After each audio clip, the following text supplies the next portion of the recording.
一开始看到习近平上任以来，第3个任期才刚刚开始，中国就出现了6·4天安门学运以来最大规模的抗议行动，而且遍地开花，从上海、新疆到武汉，甚至进到了50、60所的大学校园，他们居然高喊习近平下台、共产党下台，这简直是不可思议的事情。导火线是一场乌鲁木齐的大火，烧死10个人。为什么这把火会变成了震撼中南海的一颗超级地雷呢？其实你现在画面上面所看到，这个是在上海的这个乌鲁木齐中路啊。那其实，在昨天的时候呢，陆陆续续就有很多人啊聚集在这里。其实一开始的时候，是因为这个新疆乌鲁木齐那边因为封控啊，导致它失火啊，救护车也进不了，造成10死9伤。那结果呢，上海民众啊，就有人就讲说，你们这样子为了封控，然后搞到整个人命都死掉，所以他们就聚集在上海里面的一个乌鲁木齐中路这个地方，取前面的名字去哀悼这些死亡的人啊。中国人民不忍了。上星期我们还告诉大家，在河南一样会封控，因为你盯死了那个逃生门，结果一场内衣工厂的大火烧死了38个人，在河南人民忍着，没想到后来又爆发了乌鲁木齐大火，也是封控，又10条人命，到底怎么这么惨啊？而且一开始的时候，其实是因为他们其实就聚集在这个所谓乌鲁木齐中路这边，然后呢就有人放了鲜花，然后做了一个小标语去哀悼这些民众。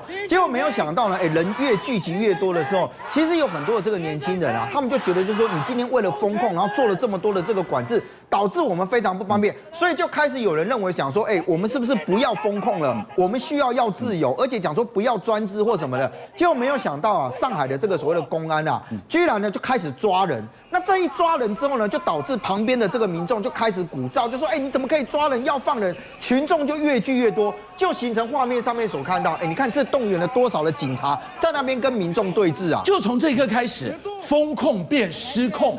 这个是上海耶，想都没有想到，上海你自己被封控的时候，你都没有爆发出这样的一个群众激烈运动，结果现在出来声援乌鲁木齐。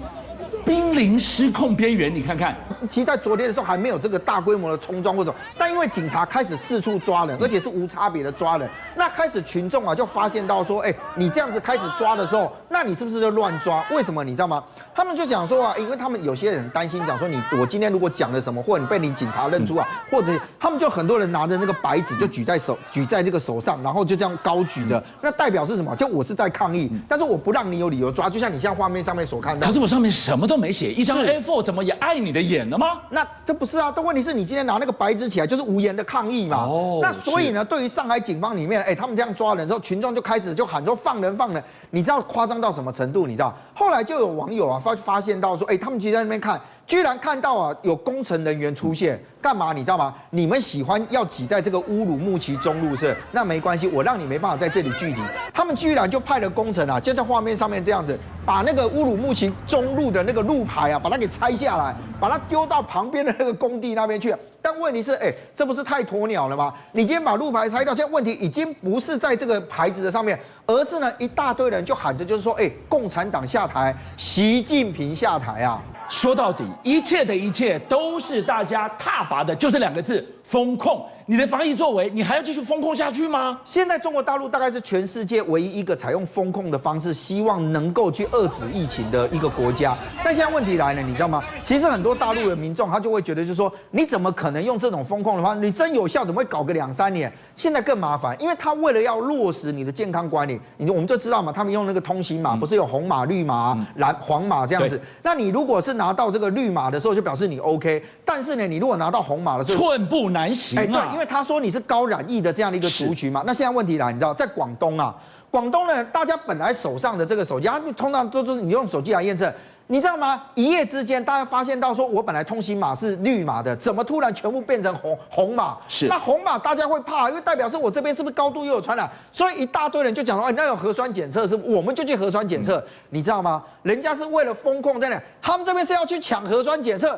结果一大堆人在那里推挤，你知道，甚至你看那个工作人员、好危险哦！我一看到这个踩踏的情况一发生的话，会出人命哎！我跟你讲，真的有人跌倒，因为后面就是他一直往前挤，其实你也顾不得前面是怎样，而且人一多的时候，你哪会顾得你的脚下是什么东西？结果就讲说有许多人啊被踩断手脚，甚至讲说最小连3岁的小孩子啊，都在那个人群当中被这样双脚那个脚踏给淹没啊！说到底还是清零，还是风控，搞到人民，你到人民怎么样？人性的信任都没有了吗？金价启动不啊！来看到最严重的郑州富士康厂，好不容易慢慢熄火，没想到这个现场，郑州管你371，虽然够细命啊！而且这个很怪，是由徐州这边所发布的。郑州、徐州你搞不清楚，我跟你讲，离多远在哪里？我跟你讲，郑州在河南嘛，就是富士康的厂区，但是徐州在江苏啊。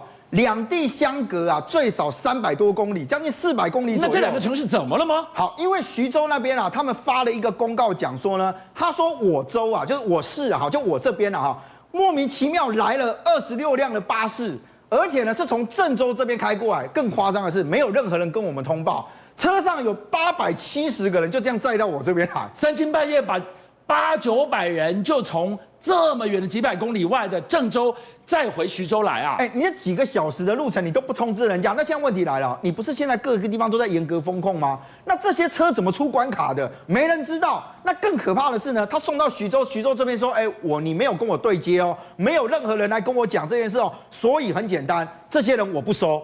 那你不收之后，我跟你讲，徐州也怕，所以徐州开始干嘛？你要清查这870个。按照徐州后来的说法是说呢，我们问过大家的意愿，你愿意留下来了，我就在这边管控。但是呢，你没有留下来的，没关系，我们就把你转运出去。但重点是又来了，转运到哪里？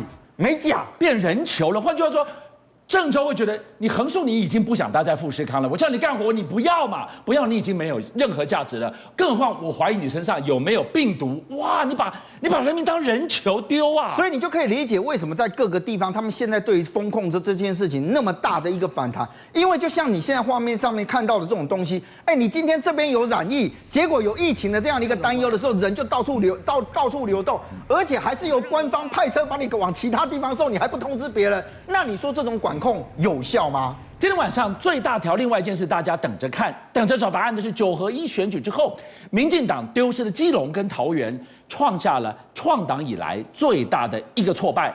大家都在问，最大的战犯是谁？第一时间我们看到了蔡英文总统，他以党主席第一时间辞掉了党主席职务，负起完全责任。但这样够吗？我们要告诉大家，民进党内茶壶风暴恐怕现在才要开始呢。我都说民进党真的不让大家失望，你知道，因为大家就觉得说，你今天败选之后是不是要开始进行败选的检讨？但是检讨还没开始，它已经先变成内斗。其实，在这一段时间，很多人讲说，你民进党如果动用网军的这件事情的时候，你今天已经网军出征到是不分青红皂白，你在网络上留言带风向的东西，不是只有针对对手，你连自己人都出征啊。所以呢，就开始点名说，那如果今天真的要检讨的时候，你网络带风向的啊，或者是你今天留发言的，是不是也影响民进党的这个选情的重挫？那你来看王世坚的这个说法，王世坚被问到的时候，王世坚对于网军的这件事，他说他们只是台面上的人吗？不是嘛？他们背后还有更可怕的人啊！那这个说法为什么会这样？你知道，因为其实在这个民进党的这个记者会里面啊，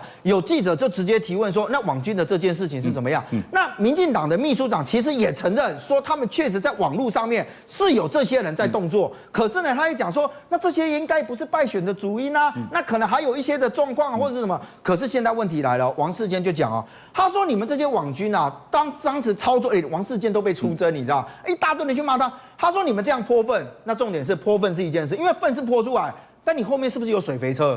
是不是有一个供给库在那个地方？那他直接问，那你的水肥车这些东西在哪里？要不要把它揪出来？那外界就讲啊，那水肥车会不会就在民进党党中央里面？因为如果这个所谓网军侧翼都是由你们党部同意来进行发动的话，那这些公事你党当然要承受啊。所以当我们现在看到所谓的台面上的网军被点名的，包含周玉蔻、四叉猫，还有这个焦糖哥哥，最后连王浩宇自己4个人被称作是民进党的新四人帮说的是侧翼，说的是网军的这个部分，没有想到高嘉瑜被出征，高嘉瑜也发难了。所以现在看起来，就是说这些网军啊，或者是侧翼，有的时候这个发动到底是真的是针对议题在发动，还是已经成为党内斗争的工具？所以你看高嘉瑜他就讲，他说民进党大败是因为网军形象啦，你网军形象很差嘛，所以就影响了年轻跟中间的这个选民啊。那现在问题来了。对于民进党来讲，你现在败选就是你必须要面对的，他也没有说不面对。可是呢，很多人就觉得说，那你政治责任你谁该负起啊？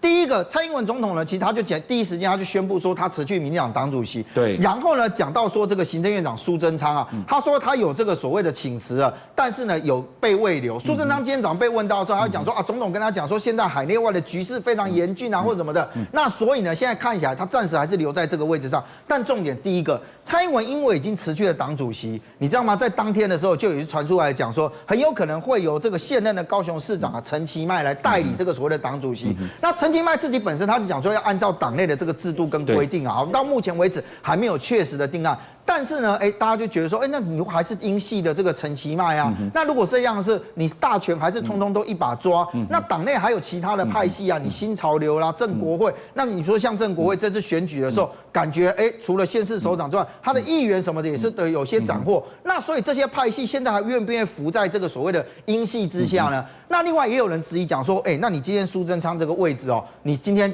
是真的还要辞吗？有些人觉得说，还要再继续留吗？你如果不辞，是不是没诚意？现在其实还有人点名了说，你这个内阁团队也是有战犯的哦，几个包含王美花啦、陈吉仲啦，这些其实在最近这2天都被点名的状况之下，现在对于民进党来讲啊，整个大风暴才刚要开始。邀请您一起加入57爆新闻会员，跟俊相一起挖真相。